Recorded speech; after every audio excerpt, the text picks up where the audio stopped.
আহারে কত দুনিয়ার মধ্যে কত গোলাম আল্লাহর আছে। 50 বছর যাবত পর্যন্ত আল্লাহর গোলামি করে না, আল্লাহকে আল্লাহ বলে ডাক দেয় না, রবের কুদরতি কদমে সিজদায় লুটায় পড়ে না। চুল পেকে গেছে এখনো মাওলার গোলামি করে না, দাড়ি পেকে গেছে এখনো মাওলার গোলামি করে না। রব্বুল আলামিন যেন এই গোলামটার জন্য অপেক্ষায় থাকে। হঠাৎ করে কোনো একদিন যদি এই গোলাম আল্লাহ আল্লাহ বলে ডাক দেয়, হঠাৎ করে কোনো একদিন যদি গোলাম আল্লাহ বলে ডাক দেয়, রব্বুল আলামিন ডেকে ডেকে বলে, আহা গোলাম যাকারুল্লাহ, আল্লাহর কথা মনে হয়, আল্লাহ রে আল্লাহ বলে ডাক দিছে। যখন মালিক রে আল্লাহ বলে এই গোলামটা ডাক দেয়, মা যেমন বোবা সন্তানটার মুখ থেকে মা ডাক শোনার জন্য পাগল হয়ে থাকে, আমার আল্লাহ যে গোলাম আল্লাহকে ভুলা যায়, যে গোলাম আল্লাহ থেকে দূরে চলে যায়, ওই গোলামটার জন্য বারবার অপেক্ষায় থাকে, বারবার অপেক্ষায় থাকে। এর কারণেই বারবার প্রথম আসমানে আইসা ডাকতে থাকে, আলামি মুস্তাগফিরিন ফাগফিরাহ, আলামি মুস্তাগফিরিন ফাগফিরাহ। বান্দা 50 বছর পর্যন্ত গুনাহ করছো, কিন্তু নৈরাশ হয়ে যায় না, আমি মাওলা কিন্তু আছি, আমি কিন্তু আছি এখনো, আমার কাছ থেকে নৈরাশ কিন্তু হবি না। এর কারণে রব্বুল আলামিন কুরআনুল কারীমের মধ্যে নবীকে বলে দেন, কুল ইয়া ইবাদিয়াল্লাযীনা আসরাফু আলা আনফুসিহিম লা তাকনাতু মির রাহমাতিল্লাহ, ইন্নাল্লাহা ইয়াগফিরুয যুনুবা জামিআ, ইন্নাহু হুয়াল গফুরুর রহিম। আল্লাহ তাআলা নবীরে বলে দেয়, ও নবী আপনি মানুষদেরকে বলে দেন, আপনি আপনার উম্মতদেরকে জানায় দেন, একজন মানুষ যদি 50 বছর পর্যন্ত গুনাহ করে, 60 বছর পর্যন্ত গুনাহ করে, 70 বছর পর্যন্ত গুনাহ করছে, জীবনে কোনো দিন আমারে আল্লাহ বলে ডাক দেয় নাই, তারপরেও আপনি তারে বলে দেন আমার রহমত থেকে যেন নৈরাশ না হয়। আরে কত ভালো আল্লাহ, কত ভালো আল্লাহ, কত ভালো আল্লাহ। দুনিয়াতে এমন কে আছে বলো, মায়ের কাছে অন্যায় করলেও তো মা ইচ্ছা করে ক্ষমা করে দেয় না। মা মনে মনে অপেক্ষায় থাকে কখন আমার কাছে এসে ভুল স্বীকার করে আমার কাছে মাপ যাবে, আমার কাছে মাপ চাইলে আমি মাফ করে দিব। ইচ্ছে কইরা মা মাফ করে না, বাবাও ইচ্ছা কইরা মাফ করে না, কিন্তু কত ভালো আল্লাহ। 50 বছর পর্যন্ত গুনাহ করার পরেও নবীকে ডেকে ডেকে বলে, ও নবী আপনি আপনার উম্মতদেরকে বলে দেন আমার রহমত থেকে যেন নৈরাশ হয়ে না যায়, আমি আল্লাহ আছি, লা তাকনাতু মির রাহমাতিল্লাহ, আমার রহমত থেকে যেন নৈরাশ না হয়। ইন্নাল্লাহা ইয়াগফিরুয যুনুবা জামিআ, ইন্নাহু হুয়াল গফুরুর রহিম, ইন্নাহু হুয়াল গফুরুর রহিম।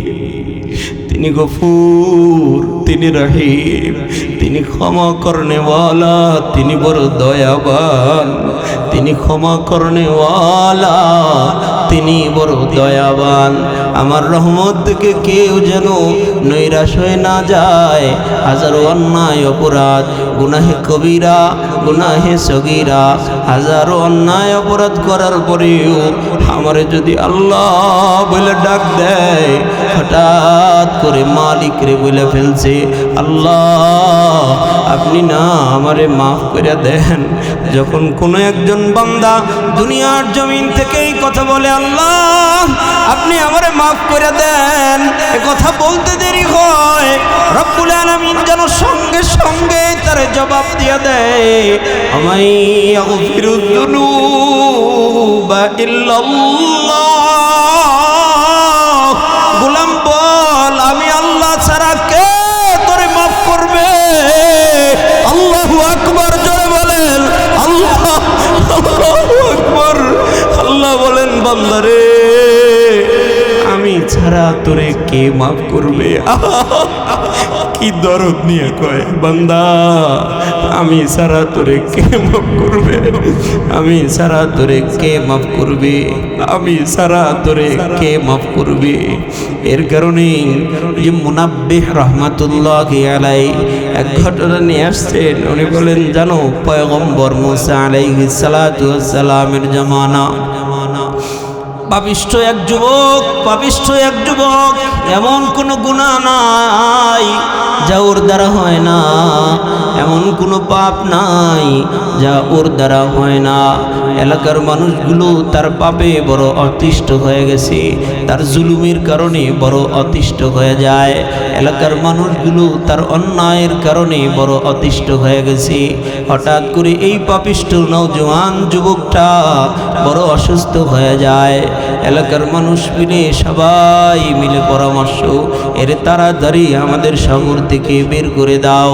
এ শহরের ভিতরে যদি লোকটা মারা যায়, তাইলে হয়তোবা আমাদের শহরের উপরে আল্লাহ তাআলার গজব পড়তে পারে। এর শহর থেকে বের করে দাও। সব মানুষ পরামর্শ কইরা অনেক শহরের গেটের কাছে নিয়ে গিয়া লাথি দিয়া দূর দূর করে তাড়ায়া দিয়ে বলছে, কোনোদিন যেন এই শহরের ভিতরে ফিরে আর আসবি না, সাবধান। যদি এই শহরের আশেপাশেও তোরে দেখি, তাইলে কিন্তু এ শহর হবে তোর জন্য কবরস্থান, জান নিয়া ফিরা যাইতে পারবি না। অসহায় লোকটা, পাপিষ্ঠ জুলুমবাজ, জুলুম করনেওয়ালা লোকটা এখান থেকে বের হয়ে ধীরে ধীরে হাঁটতে হাঁটতে চইলা যায় গভীর এক জঙ্গলের কাছে গিয়া। আর কোথায় যাবে, যাওয়ার জায়গা নাই, জঙ্গলের কাছে ঝাপড়ি একটা বানায়া এখানে বসবাস শুরু করলেন। প্রচন্ড শীত করছে, প্রচন্ড শীত। শীতের কারণে লোকটা বড় অসুস্থ হয়ে যায়। এই জায়গাতে অসুস্থ হইতে হইতে হঠাৎ করে লোকটা মারা যায়। যেই রাত্রে মারা গেছে, ওই রাত্রিবেলায় পয়গম্বর মুসা আলাইহিস সালাতু ওয়াস সালামকে আল্লাহ তাআলা স্বপ্নে দেখাইতেছে, ওগো পয়গম্বর, তাড়াতাড়ি উঠো, তাড়াতাড়ি যাও, ওই যে অমুক শহরের পাশে, অমুক এক জঙ্গলের পাশে, ওখানে আমার এক গোলাম, এটা সাধারণ কোনো গোলাম না, আমার একজন দোস্তের ইন্তেকাল হয়েছে, আমার এক বন্ধুর ইন্তেকাল হয়েছে। তাড়াতাড়ি যাও, আমার ওই বন্ধুরে সুন্দর করে গোসল করাও, কাফন দাফনের ব্যবস্থা করো, জানাজার ব্যবস্থা করো। ওগো পয়গম্বর মুসা, শোনো, আমার এই বন্ধু আমার এতই প্রিয়, আমার এতই প্রিয়, যাও ঘোষণা করে দিলাম, তুমি বনি ইসরাইলের মধ্যে ঘোষণা করে দাও, যত বড় পাপিষ্ঠ হোক, যত বড় গুনাহগার হোক, আমার এই বন্ধুর জানাজায় উপস্থিত হইতে পারলে আমি আল্লাহ তার জিন্দেগীর গুনাহ মাফ করে দিব। সুবহানাল্লাহ। কয় যত বড় গুনাহগার হোক, আমার এই বন্ধুর জানাজায় উপস্থিত হইতে পারলেই গুনাহ মাফ করে দিব। যাও যাও যাও, গোটা বনি ইসরাইলকে সংবাদ দিয়া দাও, পয়গম্বর হ্যাঁ ঠিকই চলে গেছে। ওখানে যাইতে যাইতে গিয়ে দেখে হ্যাঁ একজন নওজোয়ান এক মানুষের লাশ ওখানে পড়ে রয়েছে। আহারে দৌড়াইয়া গিয়া তার কাফন দাফনের ব্যবস্থা করতেছে, কাফন পরাইছে, গোসল করাইছে, চারদিকে ঘোষণা করে দিছে, এরে বনি ইসরায়েলের মানুষেরা, এটা সাধারণ কোনো মানুষ নয়, আল্লাহ তাআলা আমারে বলছে এটা নাকি তার বন্ধু, শুধু বন্ধুই নয়, তারে এত ভালোবাসে আমার আল্লাহ, তার জানাজায় উপস্থিত হইলে জিন্দেগির গুনাহ মাফ করে দিবে। চারদিকে যখন ঘোষণা দিয়া দেয়, হাজার হাজার মানুষের আগমন, হাজার হাজার মানুষ জানাজায় চলে আসছে, হাজারো মানুষ জানাজার ভিতরে উপস্থিত হয়ে গেছে। কিছু মানুষ দাঁড়ায় কয়, গো পয়গম্বর, মনে যদি কিছু না নেন, এত মর্তবাওয়ালা লোক, এমন আল্লাহর ওলি, এমন আল্লাহর বন্ধু, যার জানাজায় আসলে গুনাহ মাফ হয়ে যায়, মনটা চাইতেছে একটা নজর যদি তারে দেখতে পাইতাম, নিজের জীবনটাকে ধন্য বানায় ফেলতাম, যদি অনুমতি দেন তারে একটা নজর দেখতে চাই। পয়গম্বর অনুমতি দিলেন, হ্যাঁ দেখো দেখো। কাফনের কাপড় সরাইয়া দিছে, মানুষগুলো আইসা দেখতেছে। হঠাৎ করে ওই যে শহরে বসবাস করত, যেখান থেকে তারা বের করে দিচ্ছে, ওই শহরের কয়েকজন মানুষ আইসা চেহারার দিকে তাকায়া চমকে উঠা ডাক দিয়া কয়, ও পয়গম্বর, এই লোকটারে তো আমরা চিনি, এই লোকটা তো আমাদের শহরের মধ্যে বসবাস করত, আপনি বলছেন এটা বড় আল্লাহর ওলি, আল্লাহর বন্ধু, আল্লাহ ঘোষণা করেছে, কিন্তু কাজ আর কর্মে তো মিলে না। পয়গম্বর, আমাদের শহরের মধ্যে সব চাইতে বদকার ছিল এই লোকটা, সব চাইতে মুজরিম ছিল এই লোকটা, এই লোকটা এত পাপিষ্ঠ ছিল, ওর পাপের যন্ত্রণায় মহল্লায় মানুষ থাকতে পারতো না, এত পাপিষ্ঠ ছিল এই লোকটা, ওর পাপের যন্ত্রণায় মহল্লায় মানুষ টিকতে পারতো না। আর আপনি বললেন কি, আর দেখলাম কি, কারণ বুঝলাম না। পয়গম্বর সিজদায় লুটাইয়া পড়েছে, আল্লাহ বললেন কি, আর হইল কি, আমি কি লাশটা ভুল শনাক্ত করছি নাকি? রব্বুল আলামিন বলেন, পয়গম্বর না না, লাশ ভুল শনাক্ত করেন নাই, সঠিক লাশটাই আপনি শনাক্ত করেছেন, এ লোকটাই আমার বন্ধু, এ লোকটাই আমার বন্ধু। আল্লাহ কেমনে বুঝলাম না, যদি একটু বুঝাইয়া দেন। রব্বুল আলামিন ডেকে ডেকে বলে, পয়গম্বর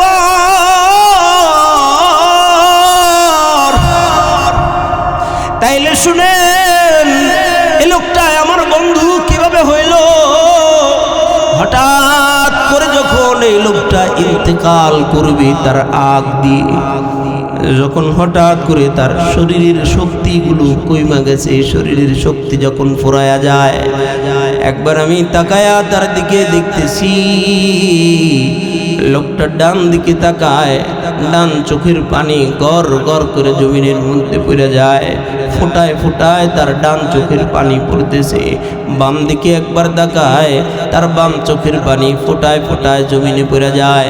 সামনে তাকায়, বড় অসহায়ের মতো সামনে তাকায়, পিছনে আবার তাকায়, বড় অসহায়ের মতো পিছনে তাকায়। হঠাৎ করে লোকটা বলে উঠতেছে, ওগো আসমানের মালিক আল্লাহ, ডান দিকে তাকাইলাম, আমার ডান দিকে কোনো মানুষ নাই, বাম দিকে তাকাই, আমার বাম দিকে কোনো মানুষ নাই, সামনে পিছনে আমার কোনো মানুষ নাই। এমন এক সময় ছিল আমার ডানে বামে সামনে পিছনে মানুষের কোনো অভাব ছিল না, কিন্তু আল্লাযীনা ইযা ফাআলু ফাহিশাতান আও যালামু আনফুসাহুম أو ظلموا أنفسهم ذكروا الله فاستغفروا لذنوبهم ومن يغفر الذنوب إلا الله ولم يصروا على ما فعلوا وهم يعلمون। আল্লাহ রাব্বুল আলামিন বলেন, দুনিয়ার মানুষ والذين إذا فعلوا فاحشة أو ظلموا أنفسهم জমিনের ভিতরে এমন কিছু মানুষ আছে রে, জমিনের ভিতরে এমন কিছু মানুষ আছে যখন তাদের দ্বারা কোনো ফাহিশা কাজ হয়ে যায়, ইদা ফাআলু ফাহিশাতান, যখন তাদের দ্বারা কোনো ফাহিশা কাজ হয়ে যায়। মুফাসসিরিন ইকরাম ডেকে বলেন ফাহিশা মানে জানো কোনো অন্যায় অশ্লীল কাজ, মানে হলো গুনাহে কবিরা যখন তার দ্বারা হয়ে যায়। গুনাহে কবিরা যদি কারো দ্বারা সংগঠিত হয়ে যায়, আও যালামু আনফুসাহুম, অথবা নিজেদের নফসের উপরে জুলুম করে, নফসের উপরে জুলুম করে মানে গুনাহে সগীরাও যখন হয়ে যায়, মানে কোনো একজন মানুষের দ্বারা যখন গুনাহে কাবিরা গুনাহে সগীরা যখন হয়ে যায়, যাকারুল্লাহ, অন্যায় অপরাধ করে ফেলছে, এমন সময় রবের কথা মনে হয়ে গেছে, মাওলার কথা স্মরণ হয়ে গেছে। খেয়াল করে দেখবেন যখন কোনো নামাজি ব্যক্তি যার কলিজার ভিতরে সিনার ভিতরে কলবের ভিতরে ঈমানে পরিপূর্ণ, গুনাহ তো হবেই, গুনাহ তো হয়ে যায়। যখন কোনো ঈমানওয়ালার গুনাহ হয়ে যায়, এই ঈমানওয়ালার কোনো গুনাহ হয়ে গেলে সঙ্গে সঙ্গে লোকটা বড় অনুতপ্ত হয়ে যায়। খেয়াল করে দেখবেন যারা 5 ওয়াক্ত নামাজ মসজিদের ভিতরে আদায় করে, হঠাৎ করে কোনো এক ওয়াক্ত নামাজ যদি ছুইটা যায়, কলিজার ভিতরে যেন অশান্তির আগুন জ্বলা যায়। কি বলেন ঠিক না? এক ওয়াক্ত নামাজ যদি ছুইটা যায় তো কলিজার ভিতরে অশান্তির আগুন দাউ দাউ করে জ্বলে ওঠে। আমি আমার নিজের চোখে এমন একজন মানুষ দেখছি, হঠাৎ করে এক ওয়াক্ত নামাজ যে কোনো কারণবশত ছুটা যায় যায় যায় যায় এমন ভাব, বারবার ঘড়ির দিকে তাকায় কিন্তু জায়গা নাই, নামাজ পড়বে এমন পরিস্থিতি নাই। পরিস্থিতির শিকার হয়ে ধীরে ধীরে টাইমটা চলে যাইতেছে।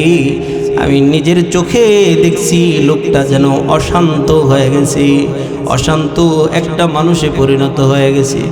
বারবার বারবার হাত পা গুলো এমন করে বারবার নাড়াইতেছে, পা গুলো এমন করে কাঁপতেছে কাঁপতেছে।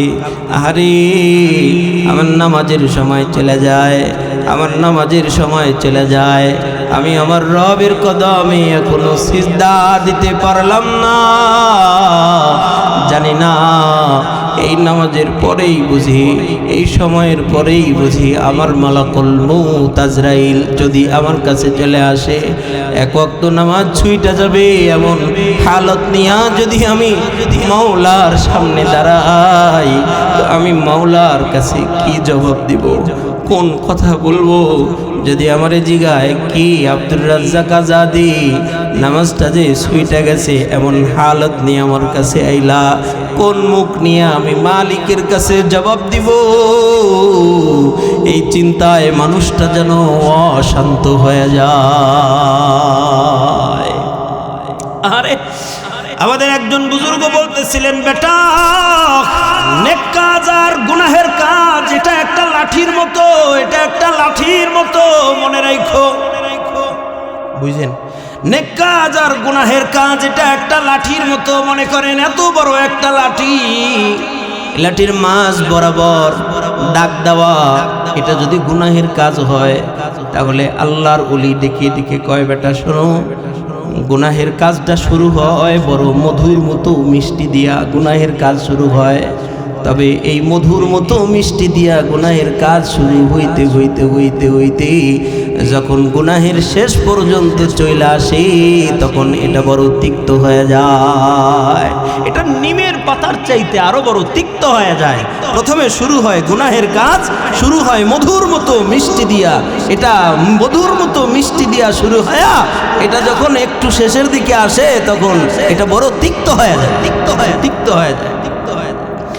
যেমন মানুষের চুলকানি শুরু করলে খেয়াল করে দেখবেন চুলকাইতে বড় মজা লাগে, কিন্তু যখন চুলকানি শেষ হয়ে যায়, চামড়া যখন উইটা যায়, যখন রক্ত বের হয়ে যায়, চুলকানির সময় মজা লাগে, কিন্তু যখন চুলকানি শেষ তখন বলেন তো মজা না সাজা? বলেন না মজা না সাজা? তখন সাজা লাগে, তাই না? তখন বড় কষ্ট হয়, তখন মনে হয় আহারে কির লেগে চুলকাইছিলাম, কির লেগে চুলকাইলাম, কির জন্য আমি আমার চামড়া নষ্ট করলাম। আল্লাহর ওলি ডেকে ডেকে বলে, বেটা শোনো, যখন গুনাহ শুরু করে কোনো একজন মানুষ যখন গুনাহ শুরু করে তখন এইটা বড় মজা লাগে, এটা মধুর মতো মিষ্টি, কিন্তু এইটার শেষটা বড় তিক্ত, এটার শেষটা বড় তিক্ত। আরো একটা কথা এই জায়গায় বলে দিই, মনে রাখেন, আল্লাহর জাতের কসম, এই দুনিয়ার জমিনের মধ্যে কোনো একজন মানুষ যদি গুনাহ করে, কোনো একজন মানুষ যদি জিনা করে, কোনো একজন মানুষ যদি সুদ খায়, কোনো একজন মানুষ যদি ঘুষ খায়, কোনো একজন মানুষ যদি অন্যায় অপরাধের সাথে জড়িত থাকে, বিশেষ করে কোনো একজন মানুষ যদি গোপন কোনো গুনাহ করে, বিশেষ করে কোনো একজন মানুষ যদি গোপন করে গুনাহ করে, গোপন কোনো গুনাহের সাথে লিপ্ত হয়ে থাকে, গোপন কোনো গুনাহের সাথে লিপ্ত হয়ে থাকে, কেউ জানে না, রাতের নিরালায় আরেকটা বেডির ঘরে যায়। জোরে কোন তো এমন মানুষ আছে না নাই? বলেন না, এটাকে কি কি গুনাহ বলে? গোপন গুনাহ বলে। বলেন কি গুনাহ? বলেন কি গুনাহ? কেউ জানে না, রাত্রিবেলায় বন্ধ কর, কেউ জানে না রাত্রিবেলায় আরেকটা বেটির ঘরে যায়, আরেকটা মেয়ে মানুষের ঘরে যায়। কেউ জানে না রাত্রিবেলায় কম্বলের নিচে শুয়া শুয়া আরেকটা মহিলার সঙ্গে পরকীয়ায় লিপ্ত হয়ে যায়। কেউ জানে না রাত্রিবেলায় ভয়ঙ্কর গুনায় লিপ্ত হয়ে যায়। নওজোয়ান যুবক ছেলেটা ঘরের দরজা লাগায়া গুনার ভিতরে লিপ্ত হয়ে যায়। নওজোয়ান যুবক ছেলেটা জানালার পর্দা লাগায়া ঘরের ভিতরে গোপন গুনায় লিপ্ত হয়ে যায়। আমি সব কথা বলতে পারবো না, বুঝে নিবেন। এক কথায়, গোপন গুনাহের সাথে কোনো মানুষ যদি জড়িত থাকে, আল্লাহর জাতের কসম, এই গোপন গুনাহের সাথে জড়িত হওয়ার কারণে দুনিয়ার জমিন থেকে আমার আল্লাহ তাআলা তার উপর থেকে রহমত উঠায়া নেয়, তার উপর থেকে রহমতের নজর সরায়া নেয়। রহমতের নজর সরায়া নেয় মানে দুনিয়ায় ওর আয় রুজি রোজগারের বরকত কমে যায়, দুনিয়ায় লাঞ্ছিত আর অপমানিত ধীরে ধীরে শুরু হয়ে যায়। লাঞ্ছিত আর অপমানিত মানুষের কাছে হবে, যেখানে যাবে ওখানে সম্মানটা তার নষ্ট হয়ে যাবে। যে জায়গায় যাবে ও জায়গায় যেখানেই হাত দিবে ওখানকার বরকত উঠে যাবে। ব্যবসার ভিতরে হাত দিবে, ব্যবসার বরকত উঠে যাবে। চাকরির ভিতরে হাত দিবে, চাকরির বরকত উঠে যাবে। মানুষের কাছে যে কোনো জিনিসে হাত দিবে ওটার বরকত আল্লাহ উঠায় নেয়। দোস্ত, গোপন গুনাহ বড় ভয়ঙ্কর। যারা এর সাথে লিপ্ত হয়ে আছে কলিজার শান্তি পর্যন্ত উঠা যায়। কলিজার যে একটা শান্তি আছে না, আত্মার যে একটা শান্তি আছে না, গোপন গুনাহের সাথে কোনো মানুষ লিপ্ত হইলে এই আত্মিক শান্তিটা পর্যন্ত উঠা যায়। ঘুরবে ফিরবে দুনিয়ার জমিনে, চলবে ফিরবে, কিন্তু শান্তি পাবে না। অশান্তির রাজ্যে বসবাস করবে, অশান্তির রাজ্যে বসবাস করবে, অশান্তির সাগরের ভিতরে হাবুডুবু খায় এই লোকটা মরবে। হাবুডুবু খায়, মরবেও না বাঁচবেও না, শুধু যন্ত্রণা আর যন্ত্রণা, শুধু যন্ত্রণা আর যন্ত্রণা। সাবধান, গোপন কোন গুনাহের সাথে লিপ্ত কেউ হবেন না, কেউ হবেন না, কেউ হবেন না। বলেন তো আধ্যাত্মিক একটা জগৎ, ইস কি দিয়ে বুঝাই বলেন তো? আল্লাহ আছে না নাই? দেখা যায় কোনদিন? আল্লাহ আছে না? জোরে কোন, আছে না নাই? দেখা যায়, দেখা যায়। জান্নাত আছে না নাই? দেখা যায়। জাহান্নাম আছে না নাই? দেখা যায়। খবরের আযাব আছে না নাই? দেখা যায় এই যে আধ্যাত্মিক একটা জগৎ, আল্লাহর জাতের কসম, কোন মানুষ যদি গোপন গুনাহে লিপ্ত হয়, যা যা বলছি, শান্তি উঠে যাবে, বরকত উঠে যাবে, রহমত উঠে যাবে, ওর সম্মান উঠে যাবে, ওর দিন দুনিয়া জাহান্নামে পরিণত হয়ে যাবে, যাবেই যাবে। যে কোনো গোপন গুনাহ, যুবক নওজোয়ান, আমার বাপ, আমার চাচা, গোপন গুনাহ থেকে বাইচা যান, গোপন গুনাহ থেকে আড়াল হয়ে যান, আড়াল হয়ে যান। এটা মাত্র শুরু হয় মজা দিয়া, এর শেষটা বড় কঠিন। এটা শুরু হয় বড় মজা দিয়া, কিন্তু এর শেষটা বড় কঠিন হয়ে যায়।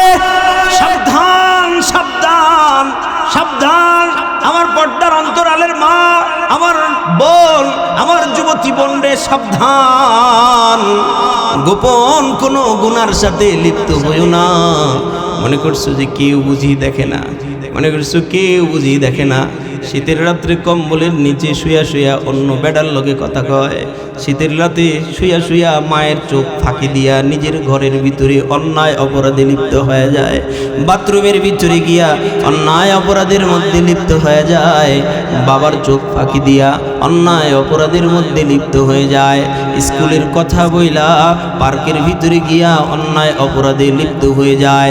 প্রাইভেটের কথা বইলা অন্য ছেলের সঙ্গে দূর, বহুদূর ঘুরতে চলে যায়। আল্লাহর জাতের কসম, দুনিয়ায় তোমার জাহান্নামে পরিণত হবে। শান্তি পাবা না, শান্তি পাবা না। নওজোয়ান যুবক, আমার যুবতী বোন, কেউ শান্তি পাবা না। শান্তি উঠা যাবে, শান্তি উঠা যাবে। দিনদার পরহেজগার কোনো স্বামী পাবা না। দিনদার পরহেজগার আল্লাহওয়ালা মুত্তাকি কোনো স্বামী পাবা না, কোনো স্বামী পাবা না, কোনো ভালো কোনো ঘর পাবা না। যদি গোপন গুনাহ থেকে বিরত না হও, কোনো ভালো একটা জায়গা তোর নসিবে। গুনাহের শুরুটা বড় মজা, গুনাহের শুরুটা বড় মজা, কিন্তু এটার শেষ বড় সাজা। আর আখেরাত তো আছেই ভাই, আখেরাত তো আছেই। এটা দুনিয়ার কথা কইছি, আর আখেরাত তো আছেই। কিন্তু পক্ষান্তরে আল্লাহ রাব্বুল আলামিনের পয়গম্বর বলেছেন, পক্ষান্তরে শোনো, নেকের কাজটা শুরুতে বড় তিতা, কিন্তু এইটার শেষটা বড় মজা। নেকের কাজ শুরুতে একটু তিতা লাগে। 5 ওয়াক্ত নামাজ কেবলে ধরছে, কিন্তু মজা পায় না। খালি মসজিদে যায় আর মসজিদ থেকে বের হয়, যায় আর মসজিদ থেকে বের হয়। মজা লাগে না, মজা লাগে না, ভালো লাগে না।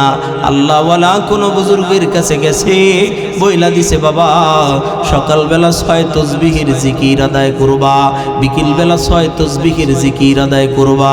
জিকির আদায় করে ঠিক, কিন্তু মজা লাগে না, মজা লাগে না। ঠিক একদিন দেখতে দেখতে দেখতে দেখতে 6 তসবিহের জিকিরের মজা পাওয়া যায়। ঠিক একদিন দেখতে দেখতে দেখতে দেখতে নামাজের মজা পাওয়া যায়। ঠিক একদিন দেখতে দেখতে দেখতে দেখতে 12 তসবিহের জিকিরের মজা লাগা যায়। ঠিক একদিন দেখতে দেখতে দেখতে দেখতে তাহাজ্জুদের মজা লাগা যায়। এমন মজা লাগছে রে, লাগছে।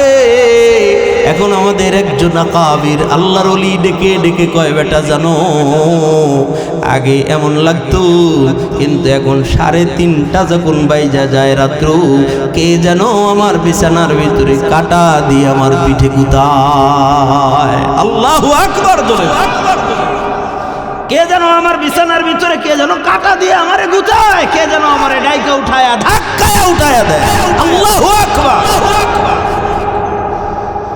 আর ঘুমায়া থাকতে পারি না। রাত যখন 3:30টা হয়, তাহাজ্জুদের ওয়াক্ত যখন হয়ে যায়, এখন আর আমি ঘুমায়া থাকতে পারি না। তাহাজ্জুদের ওয়াক্ত কইলে এখন আমার কাছে মনে হয় যেন আমার বিছানায় কে যেন আগুন লাগায় দিছে। আহারে, এটাই তো মজা। একবার যদি মজা লাইগা যায়, একবার যদি মজা লাইগা যায়, এই যে শুরু হয়েছিল তিক্ততা দিয়া, মজা লাগে না, কিন্তু যত গভীরে যায় তত মধুর সাগরে ডুইবা যায়। আল্লাহু আকবার। যত ভিতরে যায় ইবাদতের, যত ভিতরে যায় ইবাদতের, যত ভিতরে যায় তত মধুর মজা লাইগা যায়, এমন মজা লাগছে এখন উমাইয়া বেলাল রে উপর করে শুয়ায়া দিয়া পিঠের উপরে চাবুক মারতেছে, পিঠের উপরে চাবুক মারতেছে। বেলাল চুপ, কিছু কয় না। উমাইয়া কয়, কিরে মরে গেলি নাকি, কথা কস না যে? বেলাল ডেকে ডেকে কয়, ও মালিক, এত মজা লাগে, তোমার চাবুকের আঘাতটাও আমার কাছে মজার মনে হয়। আল্লাহু আকবার। উমাইয়া ডেকে ডেকে কয়, বেলাল ছাইরা দে না, তুই যার কথা কস ওই মালিকের ছাইরা দে, ওয়াদা দিলাম তোরে আজাদ করে দিব। যদি আল্লাহর ছাইরা দাও, যদি আব্দুল্লাহর ছেলে মোহাম্মদ রে ছাইরা দাও, কথা দিলাম তোরে আজাদ করে দিব। বেলাল ডাক দিয়ে কয়, মারো না, এমন এক মৌলারে ধরছি, এমন এক মৌলারে ধরছি, এমন এক রবরে ধরছি, যেটারে ধরার যে এত মজা উমাইয়া তুমি বুঝবা না, এটার এত মজা। উমাইয়া এবার পিঠের উপরে আঘাত করে, আর বেলাল ডাক দিয়া কয়, লা ইলাহা ইল্লাল্লাহ, লা ইলাহা ইল্লাল্লাহ, লা ইলাহা ইল্লাল্লাহ, লা ইলাহা ইল্লাল্লাহ, লা ইলাহা ইল্লাল্লাহ, লা ইলাহা ইল্লাল্লাহ। যতই আঘাত করে ততই রবের নাম লয়, যতই আঘাত করে ততই রবের নাম লয়। জোর করে ধইরা বলছে, এর লয়া যাও, মরুভূমির মধ্যে লয়া যাও, এর মরুভূমির ভিতরে নিয়ে যাও, চিৎ করে শোয়া দাও, বুকের উপরে ওজনওয়ালা পাথর উঠায় দাও। বুকের উপরে ওজনওয়ালা পাথর উঠায় দিছে, উঠায় দিয়া উমাইয়া বারবার ডেকে ডেকে বলতেছে, বেলাল এখনো ছাইরা দাও, তোমার আল্লাহরে ছাইরা দাও। এবার বিলাল ডেকে ডেকে বলতেছে, আহাদ আহাদ আহাদ আহাদ, আল্লাহ আল্লাহ আল্লাহ আল্লাহ। আল্লাহ নামের এত মজারে উমাইয়া, এটা এমন এক মধুর সাগর, এটা এমন এক মধুর সাগর, যে মধুর সাগরের মধ্যে একবার যে হাবুডুবু খাইছে। আরে উমাইয়া, আমি বেলালের এক জীবন নয়, আমি বেলালের এক জীবন নয়, আল্লাহ যদি আমি বেলাল রে হাজারো বার জীবন দান করে, হাজারো বার যদি আমি বেলাল রে জীবন দান করে আমার আল্লাহ, আমি আমার রব আমার মাওলার জন্য হাজারটা জীবন আমি বেলাল কুরবান করে দিব। গোটা দুনিয়াও যদি আমার নামে লেখা দাও, তারপরেও আমি আমার আল্লাহর কোনদিন ছাড়ব না। আল্লাহু আকবার। যে মজার সাগরে ডুবে পড়ছে, মজার সাগরে ডুবে পড়ছে। এর কারণে ইবাদতের একটা স্বাদ আছে, আছে না? বলেন না, ইবাদতের এক স্বাদ, লজ্জতে ইবাদত, ইবাদতের এক লজ্জত আছে, ইবাদতের এক স্বাদ আছে। রব্বুল আলামিন ডেকে ডেকে বলেন, ওয়াল্লাযীনা ইযা ফাআলু ফাহিশাতান আও যালামু আনফুসাহুম।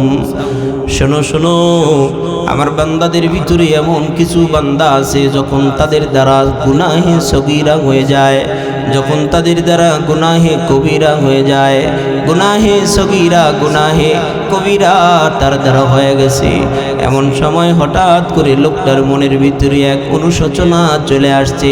আহারে, গুনাহ হইলে ইমানওয়ালার মনের ভিতরে বড় আফসোস লাগে, বড় আফসোস লাগে। ওই যে বললাম, এক ওয়াক্ত নামাজ যদি ছুইটা যায় তো পাগল পারা হয়ে যায়। কথা বলেন ঠিক না? এক ওয়াক্ত নামাজ ছুইটা গেলে তার আত্মার ভিতরে যেন, কলজার ভিতরে যেন আগুন লাগায় দেয়। এর কারণে হঠাৎ করে রবের কথা মনে হয়ে যায়, আমি আমার আল্লাহর সামনে কেমনি করে আমার এই মুখটা আমি দেখাবো, আমি আমার রবের সামনে কেমনি করে আমার এই মুখ দেখাবো। যাকারুল্লাহ, আল্লাহর কথা স্মরণ হয়ে গেছে।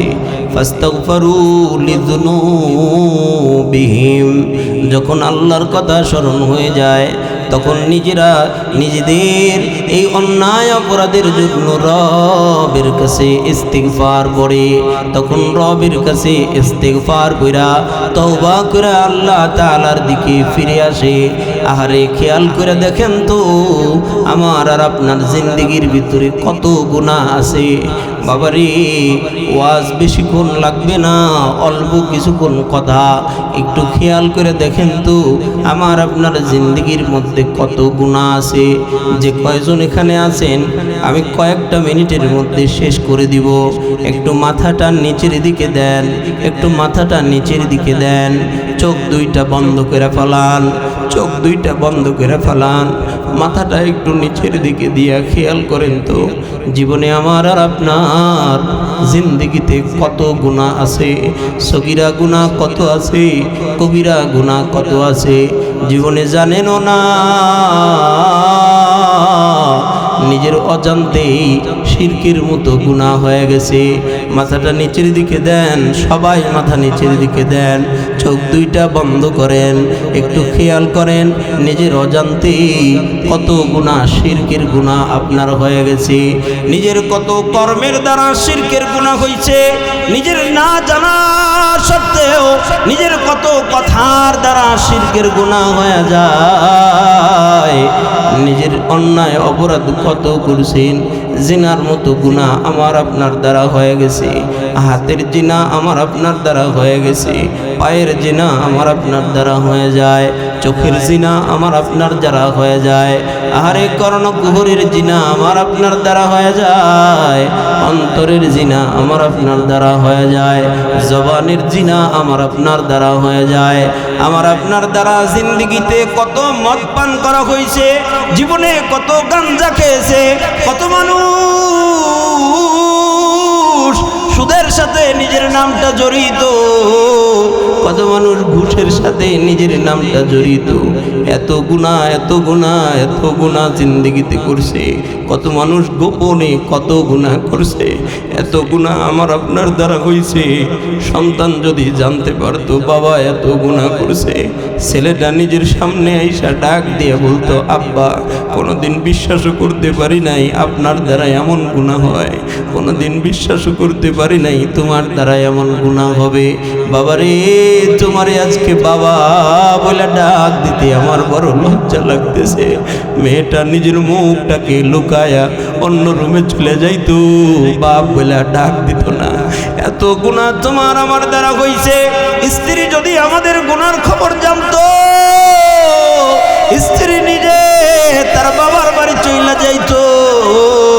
স্বামী যদি স্ত্রীর গুনাহ জানতো, মুহূর্তের ভিতরে স্ত্রীর তালাক দিয়া তার বাবার বাড়িতে পাঠাইয়া দিত। এত অন্যায়, এত অপরাধ আমার আপনার দ্বারা হইছে, কেউ জানে না। রব্বুল আলামিন ডেকে ডেকে বলতেছে, বান্দা আমি তো জানি, আমার চোখ তো ফাঁকি দেওয়া যায় না।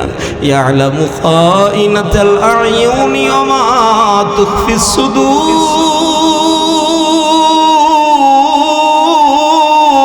বান্দারে, তোমার অন্তর কি লুকোচুরি করে, তোমার চোখ কি গোপন করে, দুনিয়ার কেউ জানে না।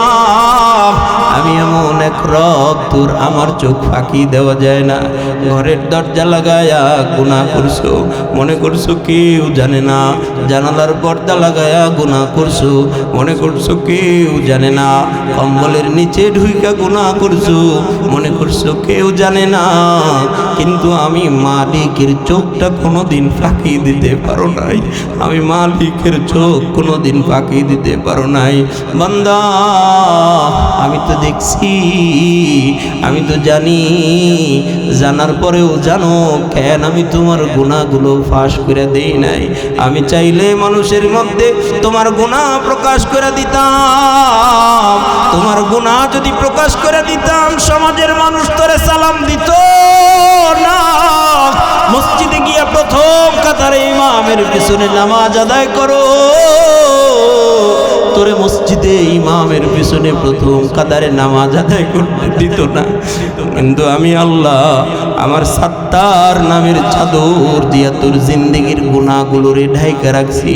কেন জানো গোলাম, আমি চাই কোনো এক সময় তুই ফিরা আবার আমি মালিকের কাছে আসবি, কোনো এক সময় ফিরা আবার আমি মাওলার কাছে আসবি। আমি তোর আসার জন্য অপেক্ষায় থাকি। 50 বছর বয়স তোর, এই 50টা বছর যাবত আমি আল্লাহ তোর জিহ্বার দিকে তাকায় আছি রে বান্দা। কোন সময় জিহ্বা ঘুরায়া আমারে আল্লাহ বলে ডাক দিবি? আমি আল্লাহ তোর ঠোঁটের দিকে তাকায় আছি। কোন সময় ঠোঁটটা ঘুরায়া আমারে আল্লাহ বলে ডাক দিবি?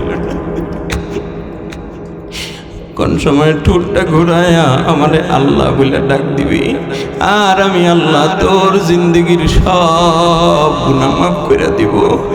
মনে রাখো বান্দা, আমি যে বড় তোরে ভালোবাসি, আমি যে আমার বান্দাগুলোরে বড় ভালোবাসি। আমি চাই আমার বান্দাগুলো জান্নাতে যাক, আমি চাই তোরা জান্নাতে যা, আমি চাই তোরা জান্নাতে যা। বড় আদর কইরা বানাইছিলাম রে বান্দা, বড় মায়া কইরা বানাইছি, বড় ভালোবাসা বানাইছি। জাহান্নামের আগুনে দেওয়ার জন্য তোদেরকে এত ভালোবাসা বানায় নাই, জাহান্নামে দেওয়ার জন্য বানাই নাই। আরে দেখো না, যে যারে ভালোবাসে। আরে দুইটা সন্তান মায়ের, একটার বয়স 10 বছর আর একটার বয়স 5 বছর। 10 বছরের সন্তানটা জন্ম থেকেই বোবা, কথা বলতে পারে না। 5 বছরের সন্তানটা মা মা মা মা বলে বারবার বারবার ডাকে মায়েকে। অনেক সময় মা বড় বিরক্ত হয়ে যায়, কিন্তু 10 বছরের যেই সন্তান কোনোদিন মা বলে ডাক দেয় নাই, ওই সন্তানের মা ডাকের অপেক্ষায় তাকে মা বারবার চেষ্টা করে, বারবার ডাক্তারের কাছে নিয়ে যায়, বারবার কবিরাজের কাছে নিয়ে যায়, বারবার ঔষধ খাওয়ায়, বারবার ঘাস খাওয়ায়, এখানে যায় ওখানে যায়। আমার ছেলেটা যেন আমারে মা বলে ডাক দেয়। হঠাৎ করে একদিন সকালবেলা ঘরের ভিতর থেকে একটা মা বলে ডাক দিছে। মা বাহিরে কাজ করে, দৌড়ায় ঘরের সামনে চলে আসছে। দরজা দিয়া ভিতরে তাকায়া দেখে সন্তানটা তার মায়ের দিকে তাকায়া। মা চিৎকার মারছে, বাবা তুমি কি আমারে ডাকলা কিনা? আরেকবার ডাকো তো। 10 বছরের বোবা সন্তানটা আবার মা বলে উঠছে। যখন মা বলে উঠে, মা দৌড়ায় গিয়া সন্তানটারে বুকের সঙ্গে চ্যাপটে ধরছে, বুকের সাথে জড়ায়া ধরছে। মা কি বললা? আবার বলো তো মা, বলো তো বাবা, আবার বলো তো। ছেলে আবার বলছে মা মা। হাউ মাউ করে কেঁদে উঠছে, হাউ মাউ করে কেঁদে উঠা বুকের সঙ্গে জড়ায়া ধরে ডাক দিয়া কয়, বেটা রে 10টা বছর যাবত তোর মুখের থেকে আমি মা ডাক শোনার জন্য অপেক্ষায় ছিলাম। 10টা বছর পর্যন্ত তোর মুখ থেকে আমি মা ডাক শোনার জন্য অপেক্ষায় আছি। হাউ মাউ করে কান্দে, সন্তানও কান্দে, মাও কান্দে। বুকের সঙ্গে জড়ায়া ধরে আদর করে, কপালে চুমু দেয়, গালে চুমু দেয়, ঠোঁটে চুমু দেয়। বাবারে তোর মা ডাক আমার কলিজা শীতল করে দিছে, তোর মা ডাক আমি মায়ের কলিজা শীতল করে দিছে। আহারে কত দুনিয়ার মধ্যে কত গোলাম আল্লাহর আছে। 50 বছর যাবত পর্যন্ত আল্লাহর গোলামি করে না, আল্লাহকে আল্লাহ বলে ডাক দেয় না, রবের কুদরতি কদমে সিজদায় লুটায় পড়ে না, চুল পেকে গেছে এখনো মাওলার গোলামি করে না, দাড়ি পেকে গেছে এখনো মাওলার গোলামি করে না, রব্বুল আলামিন যেন এই গোলামটার জন্য অপেক্ষায় থাকে। হঠাৎ করে কোনো একদিন যদি এই গোলাম আল্লাহ আল্লাহ বলে ডাক দেয়, হঠাৎ করে কোনো একদিন যদি গোলাম আল্লাহ বলে ডাক দেয়, রব্বুল আলামিন ডেকে ডেকে বলে, আহা গোলাম যাকারুল্লাহ, আল্লাহর কথা মনে হয়, আল্লাহ রে আল্লাহ বলে ডাক দিছে। যখন মালিক রে আল্লাহ বলে এই গোলামটা ডাক দেয়, মা যেমন বোবা সন্তানটার মুখ থেকে মা ডাক শোনার জন্য পাগল হয়ে থাকে, আমার আল্লাহ যে গোলাম আল্লাহকে ভুলা যায়, যে গোলাম আল্লাহ থেকে দূরে চলে যায়, ওই গোলামটার জন্য বারবার অপেক্ষায় থাকে, বারবার অপেক্ষায় থাকে। এর কারণেই বারবার প্রথম আসমানে আইসা ডাকতে থাকে, আলামি মুস্তাগফিরিন ফাগফিরাহ, আলামি মুস্তাগফিরিন ফাগফিরাহ। বান্দা 50 বছর পর্যন্ত গুনাহ করছো, কিন্তু নৈরাশ হয়ে যায় না, আমি মাওলা কিন্তু আছি, আমি কিন্তু আছি এখনো, আমার কাছ থেকে নৈরাশ কিন্তু হবি না। এর কারণে রব্বুল আলামিন কুরআনুল কারীমের মধ্যে নবীকে বলে দেন, কুল ইয়া ইবাদিয়াল্লাযীনা আসরাফু আলা আনফুসিহিম লা তাকনাতু মির রাহমাতিল্লাহ, ইন্নাল্লাহা ইয়াগফিরুয যুনুবা জামিআ, ইন্নাহু হুয়াল গফুরুর রহিম। আল্লাহ তাআলা নবীর বলে দেয়, ও নবী আপনি মানুষদেরকে বলে দেন, আপনি আপনার উম্মতদেরকে জানায় দেন, একজন মানুষ যদি 50 বছর পর্যন্ত গুনাহ করে, 60 বছর পর্যন্ত গুনাহ করে, 70 বছর পর্যন্ত গুনাহ করছে, জীবনে কোনো দিন আমারে আল্লাহ বলে ডাক দেয় নাই, তারপরেও আপনি তারে বলে দেন আমার রহমত থেকে যেন নৈরাশ না হয়। আরে কত ভালো আল্লাহ, কত ভালো আল্লাহ, কত ভালো আল্লাহ। দুনিয়াতে এমন কে আছে বলো, মায়ের কাছে অন্যায় করলেও তো মা ইচ্ছা করে ক্ষমা করে দেয় না। মা মনে মনে অপেক্ষায় থাকে কখন আমার কাছে এসে ভুল স্বীকার করে আমার কাছে মাপ যাবে, আমার কাছে মাপ চাইলে আমি মাফ করে দিব। ইচ্ছে করে মা মাফ করে না, বাবাও ইচ্ছা করে মাফ করে না, কিন্তু কত ভালো আল্লাহ, 50 বছর পর্যন্ত গুনাহ করার পরেও নবীকে ডেকে ডেকে বলে, ও নবী আপনি আপনার উম্মতদেরকে বলে দেন আমার রহমত থেকে যেন নৈরাশ হয়ে না যায়, আমি আল্লাহ আছি, লা তাকনাতু মির রাহমাতিল্লাহ, আমার রহমত থেকে যেন নৈরাশ না হয়। ইন্নাল্লাহা ইয়াগফিরুয যুনুবা জামিআ, ইন্নাহু হুয়াল গফুরুর রহিম, ইন্নাহু হুয়াল গফুরুর রহিম।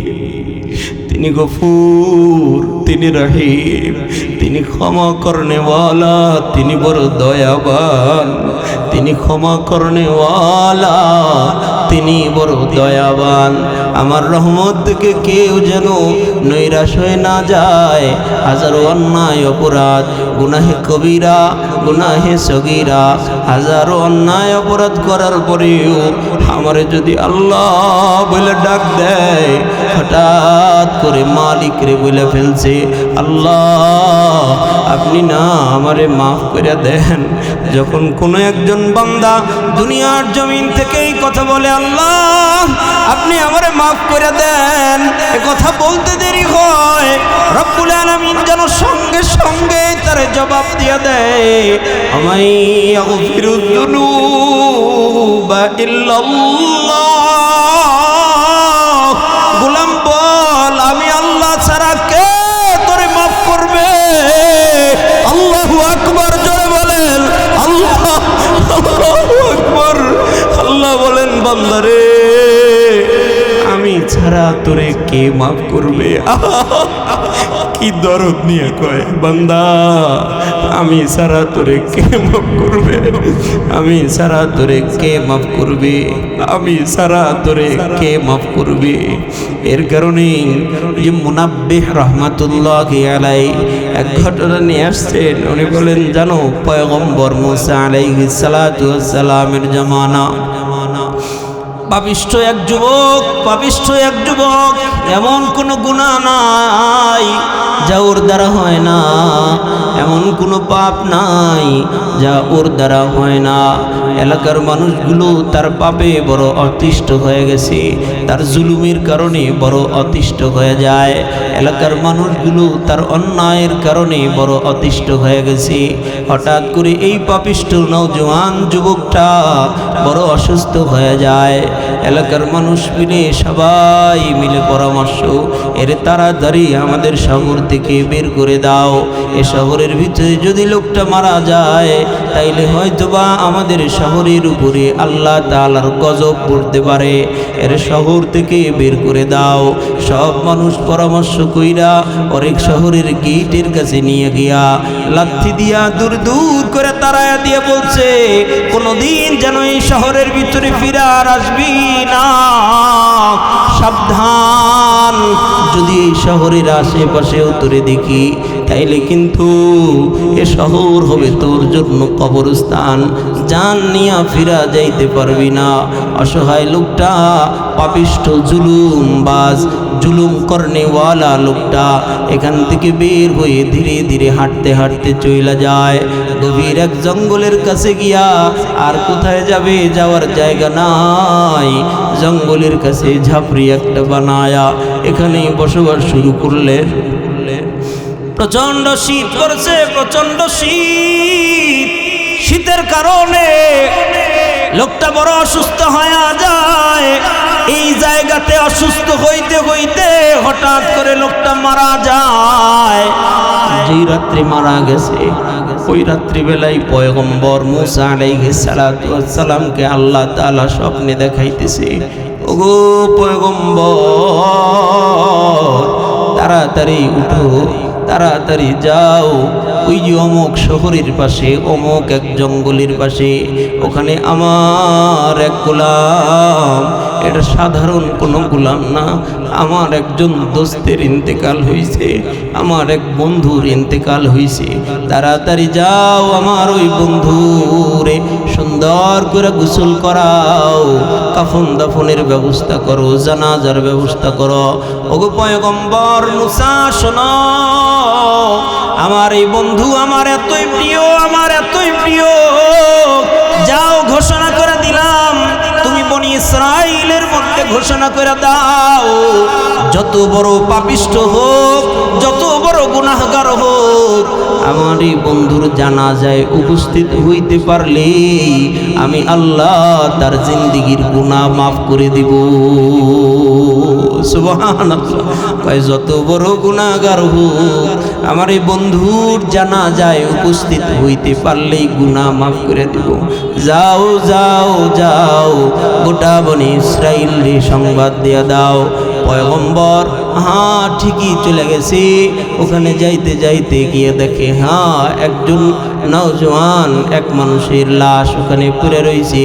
আহারে দৌড়াইয়া গিয়া তার কাফন দাফনের ব্যবস্থা করতেছে, কাফন পরাইছে, গোসল করাইছে, চারদিকে ঘোষণা করে দিছে, এরে বনি ইসরায়েলের মানুষেরা, এটা সাধারণ কোনো মানুষ নয়। আল্লাহ তাআলা আমারে বলছে এটা নাকি তার বন্ধু, শুধু বন্ধুই নয়, তার এত ভালোবাসে আমার আল্লাহ, তার জানাজায় উপস্থিত হইলে জিন্দেগির গুনাহ মাফ করে দিবে। চারদিকে যখন ঘোষণা দিয়া দেয়, হাজার হাজার মানুষের আগমন, হাজার হাজার মানুষ জানাজায় চলে আসছে, হাজারো মানুষ জানাজার ভিতরে উপস্থিত হয়ে গেছে। কিছু মানুষ দাঁড়ায় কয়, ও পয়গম্বর, মনে যদি কিছু না নেন, এত মর্তবাওয়ালা লোক, এমন আল্লাহর ওলি, এমন আল্লাহর বন্ধু, যার জানাজায় আসলে গুনাহ মাফ হয়ে যায়, মনটা চাইতেছে একটা নজর যদি তারে দেখতে পাইতাম, নিজের জীবনটাকে ধন্য বানায় ফেলতাম। যদি অনুমতি দেন, তারে একটা নজর দেখতে চাই। পয়গম্বর অনুমতি দিলেন। হ্যাঁ, দেখো দেখো, কাফনের কাপড় সরাইয়া দিছে, মানুষগুলো আইসা দেখতেছে। হঠাৎ করে ওই যে শহরে বসবাস করত, যেখান থেকে তারা বের করে দিছে, ওই শহরের কয়েকজন মানুষ আইসা চেহারার দিকে তাকায়া চমকে উঠা ডাক দিয়া কয়, ও পয়গম্বর, এই লোকটারে তো আমরা চিনি, এ লোকটা তো আমাদের শহরের মধ্যে বসবাস করত। আপনি বলছেন এটা বড় আল্লাহর ওলি, আল্লাহর বন্ধু, আল্লাহ ঘোষণা করেছে, কিন্তু কাজ আর কর্মে তো মিলে না। পয়গম্বর, আমাদের শহরের মধ্যে সব চাইতে বদকার ছিল এই লোকটা, সব চাইতে মুজরিম ছিল এই লোকটা। এই লোকটা এত পাপিষ্ঠ ছিল, ওর পাপের যন্ত্রণায়, ওর পাপের যন্ত্রণায় মহল্লায় মানুষ থাকতে পারত না, এত পাপিষ্ঠ ছিল এই লোকটা, ওর পাপের যন্ত্রণায় মহল্লায় মানুষ টিকতে পারত না। আর আপনি বললেন কি, আর দেখলাম কি, কারণ বুঝলাম না। পয়গম্বর সিজদায় লুটাইয়া পড়ছে। আল্লাহ বললেন কি, আর হইল কি, আমি কি লাশটা ভুল শনাক্ত করছি নাকি? রব্বুল আলামিন বলেন, পয়গম্বর, না না, লাশ ভুল শনাক্ত করেন নাই, সঠিক লাশটাই আপনি শনাক্ত করেছেন। এ লোকটাই আমার বন্ধু, এ লোকটাই আমার বন্ধু। আল্লাহ কেমনে বুঝলাম না, যদি একটু বুঝাইয়া দেন। রব্বুল আলামিন ডেকে ডেকে বলে, পয়গম্বর,